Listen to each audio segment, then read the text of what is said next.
This is Cold Start. Now, going off of our conversation of talking about the 24 hours of Le Mans and the curse of Mercedes, Le Mans is coming up, right? The race is coming up here in the next month or so. And it got me to thinking, well, okay, who's going to be our entrants? What are going to be the main storylines of the battles of hypercar at the front of the pack? And I was interested to see that Porsche is not going to be there in regards to hypercar. It seems like a huge omission. I mean, of all the teams, all of the large contending teams in the head of the hypercar pack, Porsche, Penske, those names we hear together all the time, they're not racing in WEC? Not at all. And for one, I thought it was, they're just going to skip out on the 24 hours of Le Mans. Right. And then I looked, and they're not racing in WEC at all for the season. And they completely terminated their WEC entries and are only racing in IMSA. This sort of eluded me, right? Because, I saw that they were in IMSA, and I just assumed, given that the hypercar and GTP categories were sort of defined to be overlapping in this way, and right. We'd seen them participate and be successful in both of these forums, right? Porsche took the world championship in WEC in 2024. Okay, they lost to Ferrari in 2025, but you think they'd be coming back to defend the title, to try again, or something like that. So that's a huge change of events. And let's also consider that we've had new teams join WEC this year that had never been around before, like the Genesis team. And so for Porsche to be withdrawing when we see this kind of new energy coming in, it just seems kind of at odds with what you would expect. Yeah, Genesis is coming in. McLaren is joining the fight. Right. You think Porsche's like, I want to have my stake in the ground and fend my title of being such a successful brand at Le Mans. I think the most successful brand winning overall at the 24 Hours of Le Mans, and they're not going to be there to fend their title. And so this led me to ask the question, well, why? Why did Porsche leave? And interestingly enough, the company making the road cars, not just motorsports, but the overall company is having financial troubles. And the first thing they thought to themselves to cut was the budget for motorsports. I mean, this kind of makes me scratch my head, because when I think of Porsche, they seem like a wildly successful and profitable company. I mean, they're getting more brand awareness. They're getting more energy from sort of social media and car events and car culture coming up. I mean, having an old Porsche is kind of the coolest thing around, right, in pop culture. So that they're not participating here is such a big change and really unexpected. And they're having financial problems. This seems reminiscent of past lives for Porsche, right? This has happened a few times in their history where things looked like they were going really well. They had this successful streak, and then suddenly something changed. And this happened in the 1980s. This happened in the 2000s. And now we're reliving this again in 2026. It's kind of crazy. It seems like it happens every 2 decades. And it's so crazy to think about that Porsche, the company, is having issues and having financial troubles, because it's like, God, it seems like you go on social media and it's like everyone's buying a new GT3 RS and everyone's talking about the new blah, blah, blah, blah Porsche, and everyone's in Porsches. I mean, it seems like there's more Porsche t-shirts and hats out there at Cars and Coffee than there's ever been. So it's like, how is the brand struggling? Well, what happened was in last year of 2025, the automotive manufacturer, Porsche, experienced a huge slash in their net profits and only brought in about 90 million euros. Now, in comparison to 2024, their net profits were 5.3 billion euros. Holy crap. So this was a decline of 98% in their profits. Yeah, put that in context. That's like losing effectively all of their profit margin. And what changed in that time? And we have to ask ourselves, why in 2025, when ostensibly new lines are coming out from Porsche, they're going through the process of, changing their technology, and they're so omnipresent, it really seems like a big surprise to me. I mean, the price of every Porsche model just continues to climb year over year at a rate that seems way greater than inflation. So what's going on that they're not increasing their profit margins all along, but actually losing their entire profit base? Currently in 2026, I know I brought up the 2025 statistics, right? But the story doesn't get better in 2026. They're still experiencing a decline in their profits. They're still experiencing cash flow issues with dividend payments, which previously cushioned the holding company. Those are shrinking as well. So they're not even in a good situation to take a huge hit like this, like they're experiencing. Oh, at least their other investments were helping them kind of get over the initial drop, but now that's all worn off, and now they're just hurting. Right. They're just facing these factors straight on. Yeah. Now, what are these major factors that Porsche has been experiencing in the last handful of years that's leading to its issue in regards to its financial situation? Yeah, I mean, if I had to just guess off the top of my head, what's one of the major topics that's been sort of in finance and in the markets since really 2025 into 2026 is this specter of tariffs, right? We're going to increase the price of goods. Things coming into the U.S. shipped from abroad are going to be taxed at this really high rate. This is happening in other places in the world. We're sort of in this giant game of chicken about how much we're going to charge each other for importing and exporting goods. So that's got to be a factor, I would imagine. Is that one of them? Yeah, absolutely. So the U.S. tariffs did affect Porsche over the last handful of years. It actually increased their operating cost by 700 million euros. Oh, wow. So it was a factor, but it's not accounting for the entire issues that Porsche is experiencing. So some of the other major shifts that are happening in the marketplace, and I think that's a big thing to note here for their issues in 2026, is the market's just changing. This isn't necessarily they ran out of money or whatever the case was, maybe in some of those cases previously in the later years or the older years, but currently they're experiencing shifts in regards to EVs and EV strategy, as well as one of the major players in regards to the EV market is China. And they're experiencing both of those fields kind of at the same time. Yeah, I mean, we've all heard news about Porsche and other manufacturers too, not just them, but them in particular sort of making a big investment and bet into the EV market, completely converting several models of their cars from ICE engines entirely to EV, like getting rid of the combustion engine variant of certain cars, and then slamming on the emergency brake, which they couldn't pull anymore because it's no longer a lever. It's like a little button they have to press. Also electric. Yeah, good thing it's not a touch screen, at least. We could be thankful for that. But they pull the emergency brake. They go, hold on.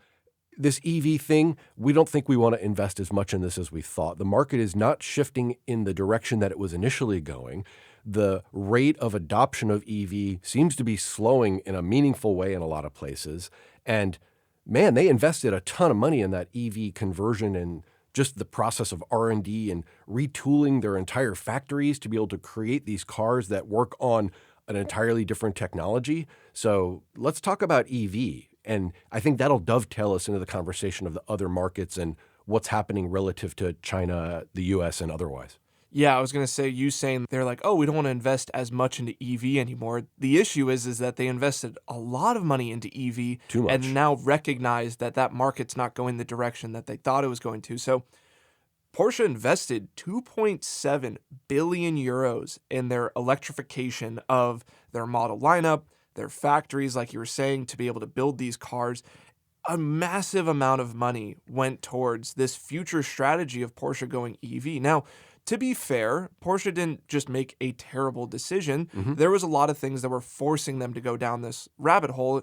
A lot of them governmental, environmental restrictions, especially over in Europe, that manufacturers had to abide by a certain amount of, emissions they were able to emit given their fleet. So there was a lot of push for EVs. And we saw that in the US as well, that there was going to be, by 2030, all manufacturers were going to have to build exclusively electrified vehicles. Right. And now we're seeing that a lot of that's getting turned back of that's not realistic. It's not going to happen.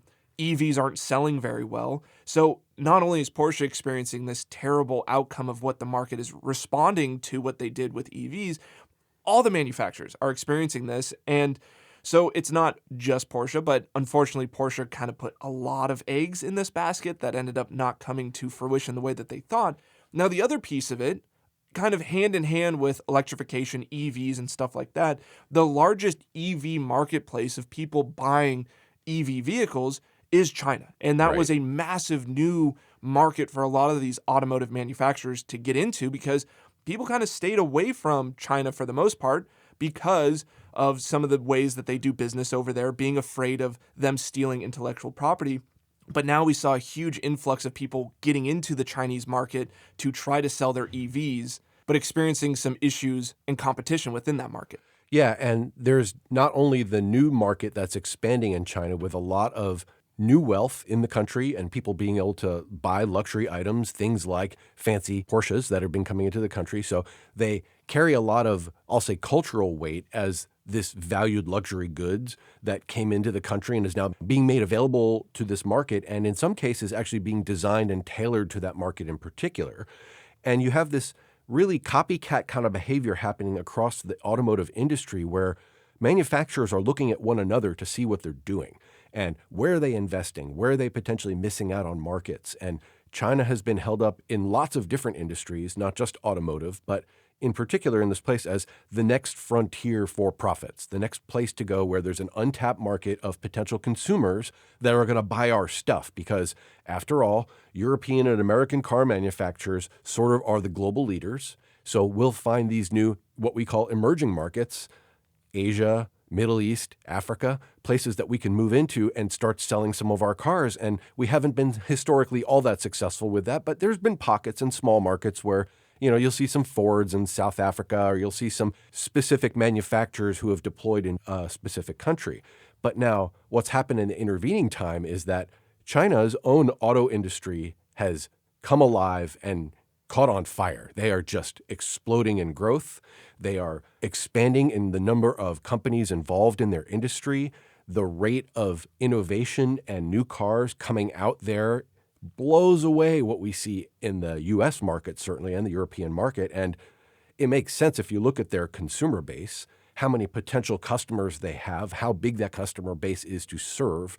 The number of needs to serve there is just so great. So there's room for competition. They're in such an early stage of their growth, right? This sort of exponential approach of throw everything at the wall sort of makes sense. They're still carving up the world there. So now Porsche, other luxury automakers, even more economic cars that saw a potential market in China are now being pushed aside by Chinese national companies who are able to compete in a place where they didn't even have offerings just a few years ago. The rate at which this happened is astonishing. Like, there's going to be tons of history and stories and research and business school studies and economic studies on the rate of acceleration and growth of the Chinese auto market over the last few years. So Porsche's counting on being able to move into China, has been modifying their company's strategy in terms of the kinds of cars they're making, their technological strategy to serve this market. And all the while, that market is creating additional competition that they were completely unaware of coming to bear. Yeah, the Chinese market in general is just a fascinating market, especially for us in the US to look and see how they kind of operate and what their competition looks like in it, as well as for the Europeans. And it seems like the Chinese automotive market was this whole thing of like the promised land of how many people are there, how many potential customers, kind of easing you into the waters and then realizing it was piranha filled. As soon as you got in there, the competition that arose in automotive manufacturers, especially Chinese EV automotive manufacturers, was just insane. And so this whole idea of Porsche trying to go there, expand their market space, and we saw other European manufacturers do this as well, especially BMW. They redesigned what their cars looked like. That whole big grille that we all hate so much, that was for the Chinese market. They wanted to infiltrate the Chinese market. There was more response to bigger grills in that market, so styling changed. And we noticed that in all of the car brands that we know and love to try to get into this market. Now, since they've been there, they've kind of been eaten alive, all of them, and they're starting to get pushed out. Whatever competitive advantage that they had of being this household name has kind of gone to the wayside of this competition. And so over the last year, Porsche's experienced a delivery drop by 26% in the Chinese market. So Chinese buyers aren't buying Porsches anymore. They're buying fewer and fewer year after year. And that's just because that there's this fierce competition of other EV manufacturers that are able to make cheaper, faster, more luxurious EVs than any of the European or American brands. And so the Chinese car manufacturers for EVs are kind of at the forefront. They're creating the best EVs out of anyone in the world. Yeah, that's right. And there's a whole history we didn't go into of how Porsche in the past has made choices, investments, strategic direction changes that just have bit them in the ass really badly. It just turned out financially very badly for the company. And now watching this rate of investment, the shift from combustion engines to EV over a period of time, making effectively concessions to serve this market. And now that's coming back around to bite them again. And here in 2026, we think of Porsche as this global luxury brand that's wildly successful, but they're actually in an operational crisis right now. They can't handle the fact that this shift came at such a loss for them at the same time as Tariffs increased their operating costs, other shifts in the market, additional competition in China, all these things happened together to the point where now they're in sort of a tenuous spot. It is kind of funny that they've gone through this process before of not making the best decisions and seem like they're on top of the world and they got everything figured out, and all of a sudden they find themselves in a sticky situation. So, kind of looking back on some of the other times that Porsche has been in a bad situation before we kind of dive deeper into these current factors they're experiencing of EV markets, Chinese markets, stuff like that. Let's learn a little bit about the history of the other financial crisis that Porsche's experienced and how they saved their butts previously, and maybe we can learn some stuff of how they could potentially save themselves in this situation. Yeah, well, there's not only one story to tell here, which tells you something else about this whole thing, but this has happened a few times. So if we go way back in history to the 1990s, the history of the structure of Porsche is really interesting too. There's these two families that were involved, the Piech family and the Porsche family. And they're both continually involved in the ownership of Porsche AG, right? The entity that exists based in Germany. And in the 90s, we had this global recession, right? Especially in the early 90s, the entire market in the US and abroad kind of tanked, and a lot of the sales in the luxury markets just evaporated overnight. So that really hurt demand. And the fact that these car companies predict out some number of years what they expect their sales to be, that was a big change that they didn't foresee. Another thing was that at this time in the 90s, Porsche was still in the mode of hand building cars. Like, they had factories, but it was still a very manually intensive build process and very inefficient production overall compared to what other more modern, especially Japanese auto manufacturers were able to bring.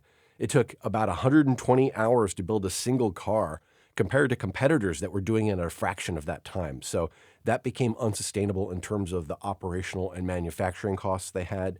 They also started to fragment their product line. They had success with the 911. They started bringing new models to the market, including the 928, right, their front engine model, the 944, the 968, the 924, more of a budget model. And, none of those were really particularly successful, and they all sort of cannibalized the sort of common market that existed of single buyers of Porsches that bought 911s, because that was what was there to buy. So add to that some currency issues, the value of the dollar relative to foreign currency at the time. The EU hadn't been formed yet at this point, so Germany was on their own currency, the Deutsche Mark, not on the euro. So that also had some issues and tempered their profits, in particular on exports relative to those foreign currencies.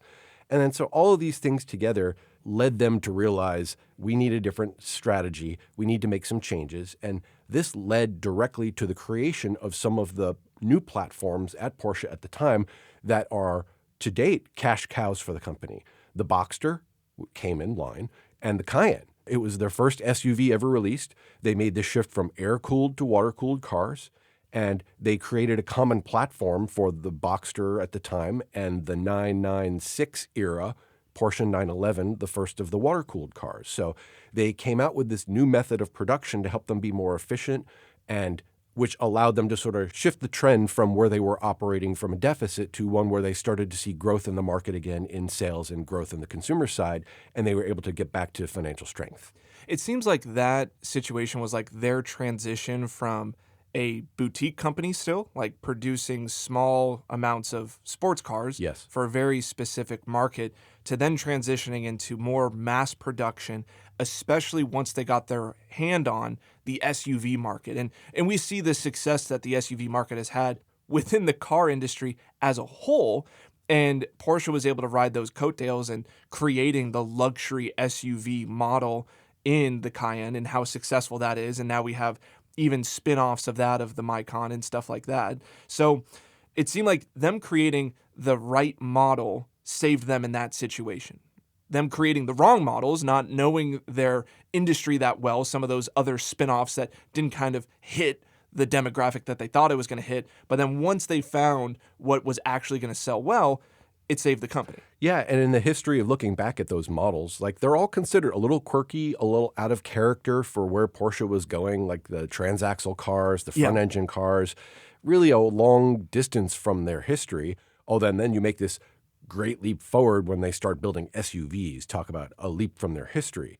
But Right, let's right. also not overlook that the origins of the Porsche company go through the company Audi, known as Auto Union back at the time. So there's a lot of visibility into other kinds of markets and other kinds of cars, and of course Volkswagen involved all throughout this. So the fact that people do need estate cars and microbuses and minivans and all these things was well aware to this company, but they had sort of taken the high road of, we're a performance sports car company, we're not going to build that stuff, but there's a market here and we need to serve the demand, and that's going to get us out of this economic state. And it worked.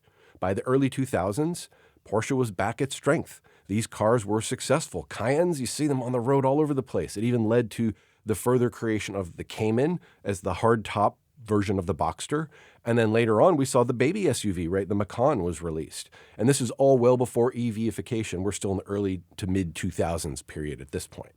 Yeah, it's interesting of their transition, and then even their further success from this led to the creation of the CGT, which we all know and love in the mid 2000s. If it wasn't for the success of their SUV and their cheaper mid-engine car, they weren't going to have the financial ability to make a hypercar. I mean, all of these things, the GT1 class participation that they had at the end of the 90s and the early 2000s, that CGT that came out, these were all the products of their newfound success again, having moved through that economic troubles into the 2000s, where they had the wind at their backs again, the global economy was strong, and it was all systems go.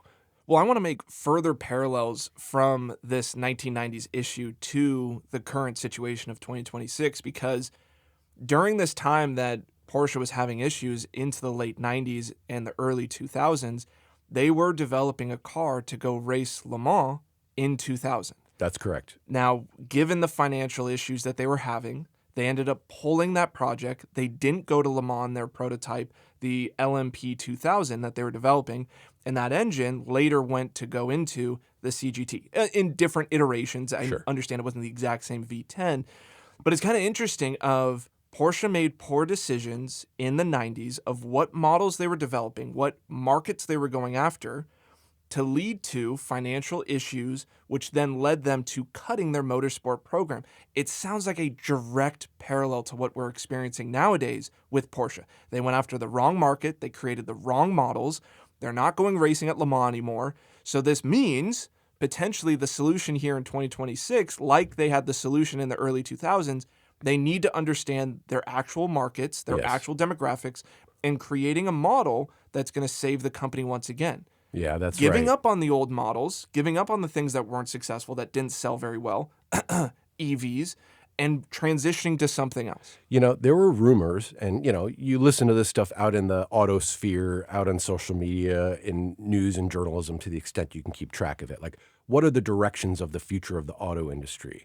And there were some really interesting things bubbling at that time, which we sort of lost because EV took over as the next exciting thing, you know, and I think there's an opportunity here for us to look back to that. And one of those things that was being called out, and we heard a few different companies kind of looking at this right before EV kind of took all the press, which was heritage models. That is, this car company has been around a very long time, and people really think highly of the old cars.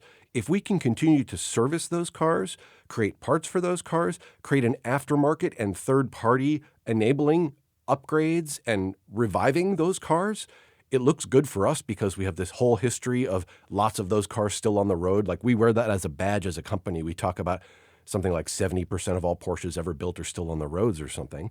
Beyond that, man, you're going to serve that market by giving people options in current technology in the modern market, looking back to old designs and things that people are nostalgic about. And wouldn't you know it, the whole resto mod market has popped up in the meantime to serve that because the manufacturers have not. Porsche doesn't have their classic division all out there offering old 993s with new modern technology and safety anymore yet. Like, there were rumors that might go on. But in the meantime, they've lost focus from that entirely and spent billions of dollars on the EVification of the things that were not core to their business, the things that were not core to their market that made them what they were. Yes, SUVs and, you know, utility vehicles became more popular and brought in a lot of sales. But the thing that made them as a company, their icon, is the 911. And what's happened with it over time, they have really failed to do any interesting innovations in the 911. It's all very incremental. What can you add to the GT3 RS this year to make it 20 horsepower more than last year? There hasn't been any kind of breakout there. They completely skipped the cycle of developing their hypercar this year around as well. If you look at the history of Porsche, we had the 959 in the late 80s, right? In the late 90s, we had the GT1 car eras. In the 2000s, we had the CGT. In the 2010s, we had the 918. In the 2020s, there's nothing there. Well, in the whole conversation about the Mission X, which was supposed to be their hypercar of the 2020s, Yes. it kind of encompasses this entire conversation that we're having because, once again, they invested a lot of money into EVs. And that Yes. was their main focus, is that they were going to electrify Porsche, and that's what they were going to do because whether it was governmental influence, environmental influence, market influence, whatever it was that forced them to make that decision, they were all in on that. And that meant that even for their hypercar, even for the Mission X, it was going to be an EV. What they didn't realize and what they didn't do was understand the actual demographics of the people that wanted to buy that car. And yes, the 918 was a hybrid, right? Okay, fine. Maybe you got away with that. But even in today's discussions, whenever we talk about Porsche hypercars, everyone talks about the CGT. No one talks about the 918. If you put those two cars side by side, yes, the 918 has better performance, it does blah, blah, blah, but no one wants to talk about it because it's kind of boring. It's a hybrid. Everyone wants to talk about the manual transmission V10. And so in that continuation, Porsche was kind of tone deaf to all this, went full electric, full EV, and they learned from their very high up Porsche customers that basically told them, I'm not going to buy that. They were presented with the prototype, with the potential drivetrain that was going to be in it, and everyone said, yeah, I'm not spending $1 million on an EV. That's a joke. And Porsche had to unwind the entire project, and that's why it's been delayed so much is they recognized, oh crap, we made the wrong decision. We went down the wrong rabbit hole into the EV stuff, and it's destroying what this brand represents, not only on the consumer level, which they're failing at, but also on that high end of flagship cars. They strategically really whiffed on this. I think they lost sight of the enthusiast core of their company. And if you look at the expansion starting way back at the Cayenne, and then later the Macan, and then the Panamera, and then eventually the Taycan, this was all, and let's be clear, the Taycan when it came out, and probably still to date is one of the class-leading EVs. People who drive them say they feel like a Porsche as much as an EV. Right. But let's not mistake that for the enthusiast cars at Porsche. What Porsche has been doing since the early 2000s, really late 90s, is increasing the surface area of their customer base. Rather than continuing to put out two-seater sports cars, they said, look, that's not practical for every person to drive all the time.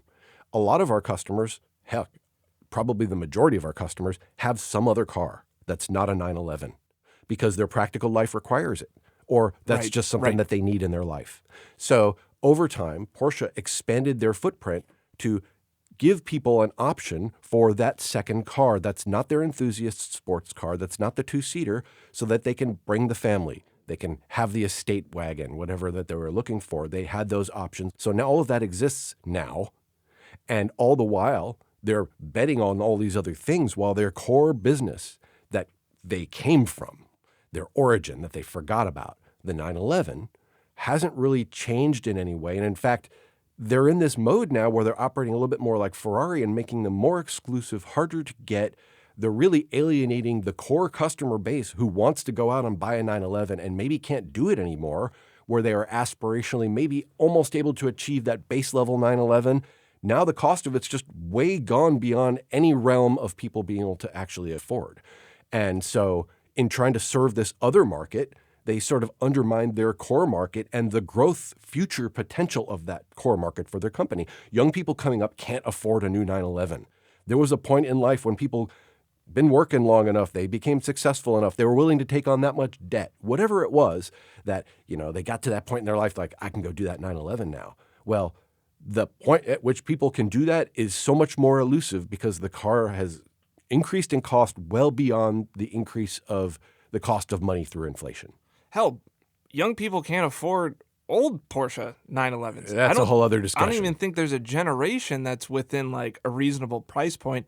Maybe the 996 because it's the most hated and most forgotten about. Like if you get a base model 996, maybe that's within reason of a younger person being able to afford it. Now, before we go deeper into this discussion of like well, what can Porsche do nowadays, right? They whiffed. They're dealing with these economic pressures, the EV market, the Chinese market, and learning a little bit about their history of maybe that they experienced something very similar to this in the past. Is there a solution? Is there a way that they can move forward? And I'm going to go off the point that you just said and build on that, which is young people can't afford a Porsche anymore. Which, I mean, people are probably screaming right now of like, well, just buy a Cayman. And it's like, well, Caymans are even like pretty expensive, and that's still really hard to get into that lead up into the 911 lineup. Now, once again, we're saying that Porsche's kind of maybe expanded themselves too much into all these different categories of EVs and different one-off models, and they've expanded themselves too much and generalized what Porsche represents. And so my potential solution, like they experienced back in the early 2000s, is really honing back in on what Porsche represents and what the core meaning of the company is. Now, the way that I'm going to define that, unlike the way they defined it in the 2000s, which was they explored new markets, and that's how they succeeded with the SUV, Right. I'm going to simplify it back down. We're going to go back the other direction, which is try not to explore into these new markets, not creating a brand new Porsche that's going to like launch itself into a new marketplace, but going back to what does Porsche actually represent, which is it's a fun enthusiast car. That is what that brand is built upon, the driving experience and all of those things that go into making a Porsche, the way that it feels, the way that it handles, the way that it sounds, all of those things. And so my proposal to Porsche and saving themselves in the 2020s is bringing back the 944 Turbo, which this might be a polarizing topic, but hear me out on this, because the 944 may have led to their demise in the late 90s and early 2000s of, front engine, doesn't really fit the model, doesn't really fit like what Porsche represents.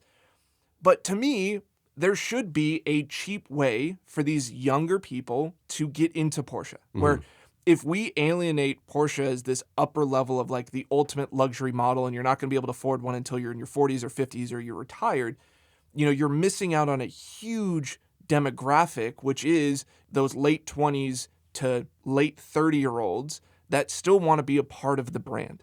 And if we position a new rendition of the 944 as a front engine, rear-wheel drive, enthusiast-based car that's cheaper than a Cayman, which means maybe you put in a 4-cylinder. I know, sacrilege, but like trying to make this as affordable as possible. Maybe you just put in a 4-cylinder. Maybe you put in a straight 6. Maybe it isn't just the motors that Porsche is always known for, but creating this cheap enthusiast car for people to get into and get a part of the brand and opening themselves up to a new demographic rather than a new marketplace, a new age bracket of Porsche. Yeah, I mean, I think there's two possibilities here, and one is what you're describing, which is find a way to have an offering at the entry level to sports performance cars a la GR86 or Nissan Z or things along those lines, and compete there and make an offering that people can get their head around and wildly increase the base of people who can own and afford a Porsche in the same way that we did when the Cayenne came out and the Boxster came out. Right. Those were not 911 buyers, right? They had to wait till those things came along to become a Porsche owner and consumer. So maybe there's something to be said for this. The other way to do this is the flip side, the ultimate high-end premium market. And we see companies going in this direction where they have very few, very expensive, very exclusive cars that come out. And if you do the math of cheap car with low profit margin and you sell a lot of units, or really expensive car with huge profit margin and very few numbers, like they might not wind up being all that different. And it just really matters about what the brand wants to stand for. Right. How widely deployed do they want to be? Do they want to be a more wide consumer brand? Do they want more people to feel like they're part of this? Or do they want to retain exclusivity? And some of the benefit that they get is that not everybody can be a participant. I mean, Ferrari leans in hard on that. Their whole model is, even if you can afford it, we might not sell you one. So Porsche doesn't need to be like that. But there's a way that they can capture a higher end market. They swung and missed. They didn't even try to swing. They just got caught looking on the 918 successor of the Mission X. They haven't put anything out. Now, maybe they will, but given the current circumstances, it's not looking so good. Yeah, and I think regardless of which direction they go, whether it's let's create a new 944 turbo and go after the lower end, cheaper market, get more people involved, or going after the higher end market, create some hypercars, create some more crazy whatevers that's also very, very exciting as a car enthusiast. I think regardless of which way they go, they need to give up on the whole EV pursuit to the extent that they can, right? Because I understand once again that there's some legislation, restrictions in Europe, US, wherever else in the world that they have to abide by. So it's like maybe we have those SUV and wagon hybrid models, but not investing so much money into the EV platforms that they're going. Because we've seen that shift within the marketplace, that there isn't this huge pressure anymore for these automotive manufacturers to go full EV by a certain date. That's kind of gone, right? And they're realizing that they're not even going to win within that market space because the Chinese manufacturers are so successful. And we kind of have to maybe have this perspective of like, if you want to go and buy an EV car, you're going to consider the Chinese models, that those are the specialty manufacturers that can create the best EV cars, not the Europeans, not the Americans, not the Japanese, the Chinese, that they can create the EV cars. And it makes sense. They've been hugely successful within the electronic space, battery technology, and all Yeah. that sort of stuff. It fits into their wheelhouse where, like, when I think about a European car model, I think about sporty, luxury, like the driving experience of a BMW, Audi, Mercedes, Porsche. I'm not thinking about their EV tech. Like that's not their strong suit. And maybe we're going to see this transition happen in the automotive space, that these manufacturers start specializing a lot more rather than trying to be everything to all people. That's the key. No manufacturer can be all things to all consumers. And the ones that have tried, we've seen have lost traction in market, have failed to perform in certain segments, but are doing well in others. And it sort of like equalizes out to be just sort of like meh in the middle. I think this is something to keep in mind. There is a way to optimize here. And the goods that we've largely accepted here in the US, here in America, that we can have produced over in China and we're okay using are these commodity things, right? It started off with small manufactured items in factories and clothing and all these commodity goods. Over time, we became more comfortable with, if you could say it that way, buying stuff that said made in China on it. And we had to accept the fact that some of that used to say made in USA on it. And those jobs have moved because the economics have made it so. So let's follow that path a bit. This has been a way for the economics to drive the discussion. That means things got more efficient, they got cheaper, easier for people to acquire through this mechanism. Like a t-shirt got really cheap through this global marketplace and the way we made them. So now EVs are following the same path. Well, EVs are not inherently the things that we think about for sports and performance and motorsports. They're the thing we think about for efficiency and economy and environment. So again, we're optimizing for what's cheap and widely replicable, and we can do it gigantic scale. Fine. EV optimize China, maybe that's the right place.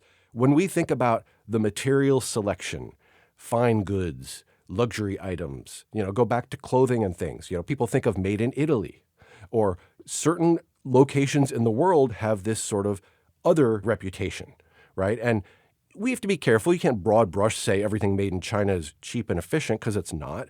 But broadly in the global marketplace, those are the kinds of things we see associated with made in China. And if you think about made in Italy, right, it's fancy cars and clothes and stuff like that. So that might be just the global market optimizing for what markets are good at delivering, for what people are asking for from those places. And we can lean into that fact that every company can't win at all things. You can't always grow in every market every quarter. Your shareholders need to realize this company isn't the Amazon of whatever. Like the way Amazon has expanded into so many unrelated to bookstore businesses over time. Yeah. The car company doesn't need to be the same thing, right? We also see this in other spaces. Apple, right? Apple used to be the company that made these home PCs, and then they make phones, and then they make these other things. They're still consumer electronics. They started to go down the path at looking at cars, and I think very wisely decided that's not where they were going to go. But these other companies that think they can be the car company for all kinds of cars for every consumer on the planet, I think they're getting it wrong, and they're going to continue to fail if they try to do that.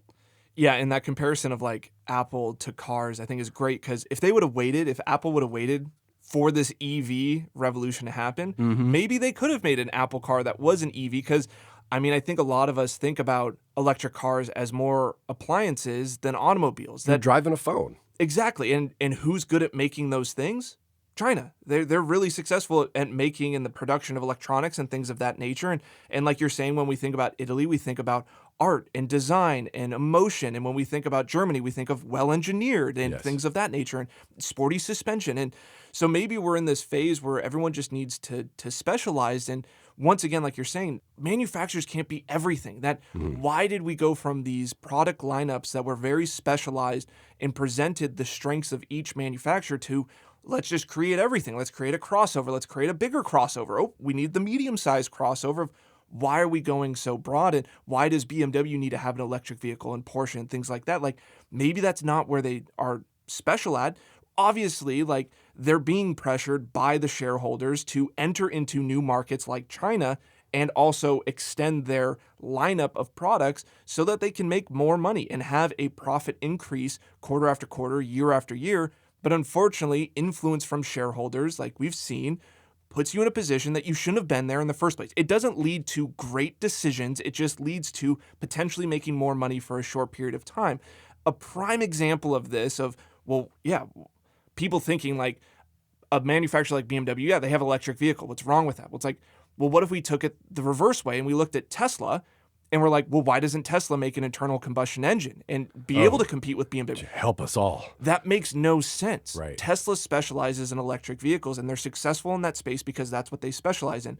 So in the contrast, why the hell would Porsche make an EV? It doesn't make any sense other than them being pressured by the shareholders, by environmentalists, by legislation.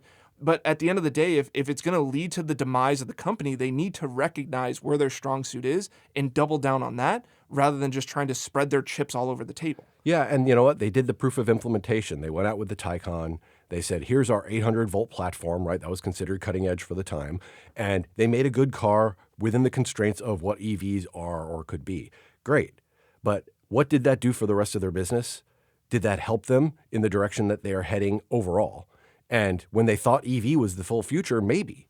But they were a little slow to recognize what was happening in the rest of the global market and what was happening to their own market.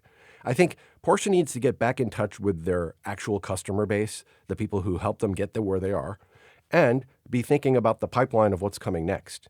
How are you going to get the next generation of people excited about Porsche, the brand, and continue to have these cars be aspirational and be the emblems of things that people put the poster up on their wall of that car, because that's the thing that someday, if they can become successful enough and it's within reasonable expectation of reach, right, that maybe I can get there. There's this dream. If I follow the path, I can maybe get to this thing. You know, maybe they have to shift their ambitions a little bit back to that and away from being the minivan or the consumer brand car.